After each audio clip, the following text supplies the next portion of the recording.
Welcome, 8th grade students. Just going to go through with you our Earth Layers assignment. I've attached the text right to the bottom. You'll click on that. That will bring you up to our text that I would like you to read through. And what we're going to do is we're going to look through, read through this, and we're going to try to find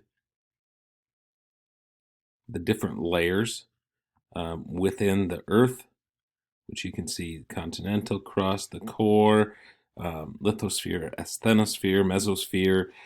Read through these paragraphs to help you fill out this chart where we're looking for identifying the layer, how thick it is, what is it made of, what is happening in this layer, what's going on in that layer, and then what is the volume, how much stuff is in that layer. All from pulling back that information from our text.